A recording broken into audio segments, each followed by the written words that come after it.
Hi, everyone, and thank you for stopping by Thriving and Beyond. Our topic today are five things to expect if you are in a relationship with a narcissist, dating a narcissist, in a long term relationship with a narcissist, or even married to a narcissist. I know as we go through these, some of you will say, Yep, been there, done that. And that is truly indicative of the behavior patterns that we see across the board with narcissists.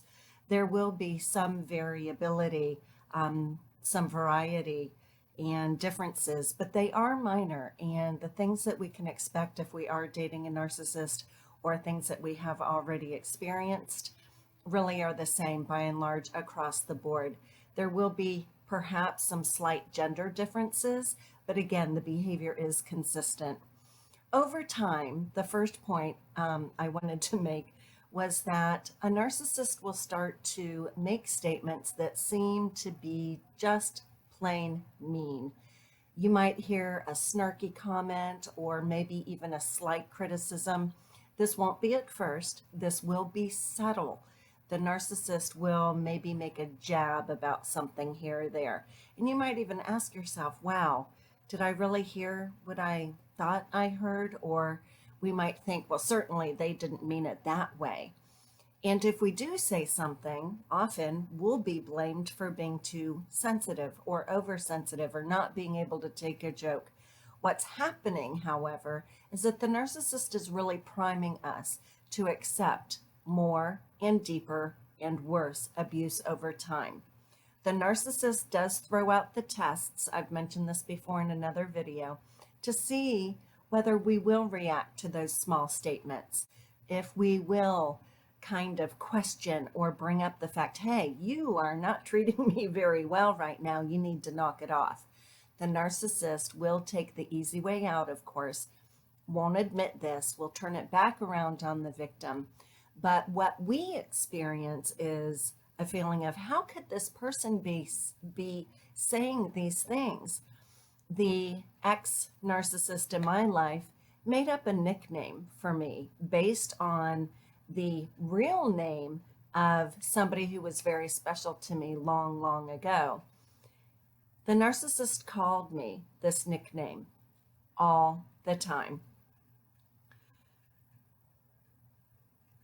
I mean, I'm dumbfounded. I can't even come up with the words because it's so insensitive and insane. And the narcissist used this nickname to belittle me, to demean me, to kind of pick at me, to jab at me.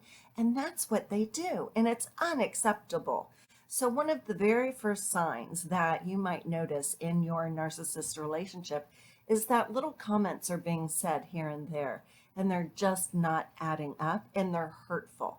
They're hurtful to you, but your feelings probably won't even be acknowledged by the narcissist.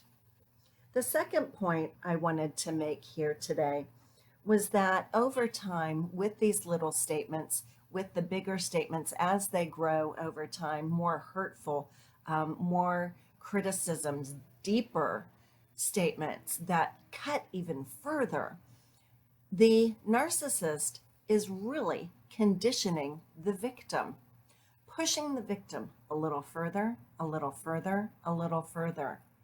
When does the victim speak up, if ever? When does the victim challenge the narcissist and say, hey, listen, you truly need to knock it off. This is not acceptable behavior. We learn through the treatment from the narcissist to change our own behavior, whether it's a criticism that we receive or whether when we try to address something important, address our own feelings, we might receive such horrible treatment in return that we start staying silent. We don't bring up the thing that's bothering us. We don't bring up what just happened an hour ago because we know in order to do so, we are likely to receive behavior back in return from the narcissist that is even worse than what we just went through. So over time, we are conditioned to be quiet, not question things, to kind of suffer in silence because we fear that what we're about to get is worse than what we just got. Horrible, horrible treatment.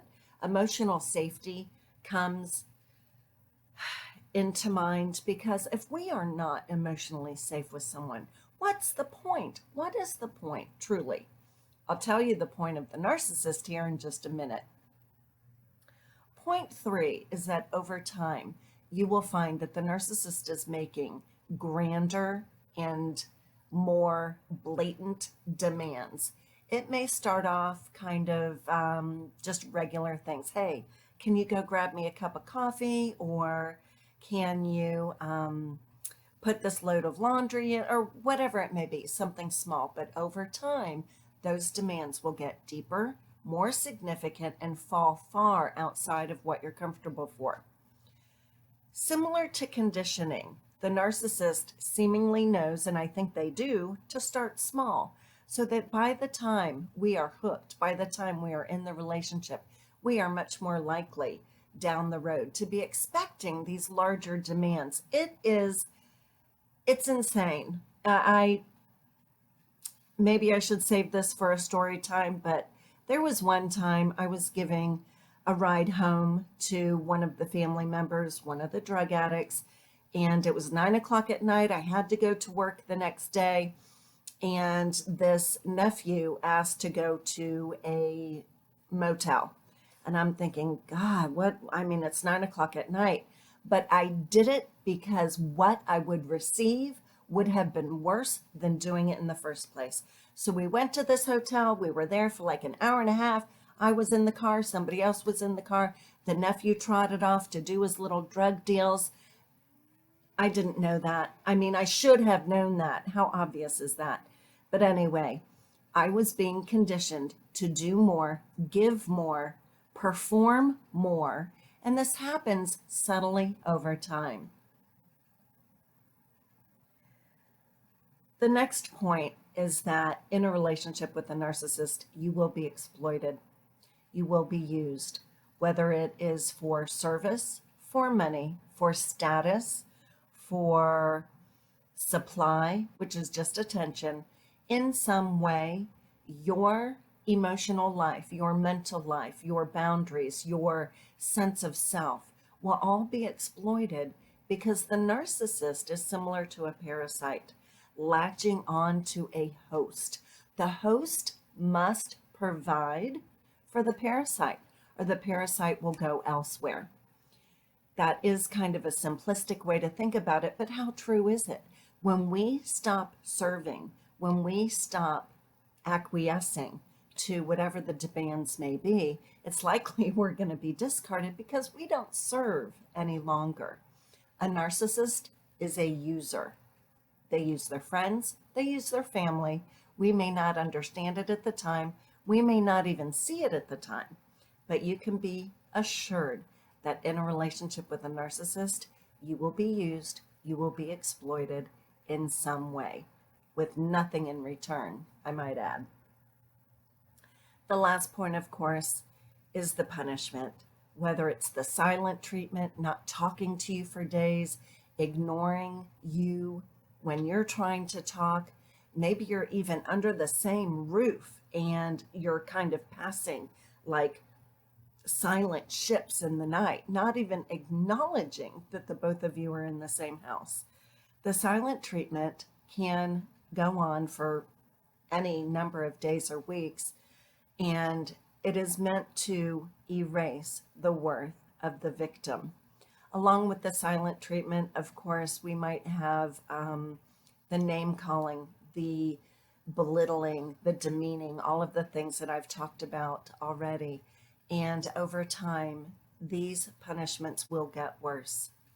My encouragement and my support and my hope is that anyone, all of you who may be in a relationship with a narcissist can find a way, make a way, find the support to make decisions in your life that will ensure your mental and emotional and physical safety.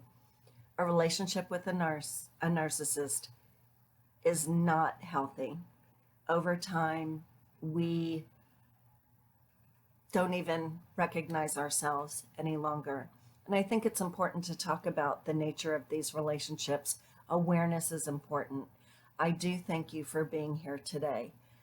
It is likely you relate and understand exactly what I'm talking about because maybe you too have been through some of these things. Stay the course, my friends. Have faith in this journey. I look forward to seeing you again here soon. Thank you for watching the video. If you could, please subscribe, give the video a thumbs up, leave a comment, let me know how you're doing. So for now, I will close the video and sign off. Take care.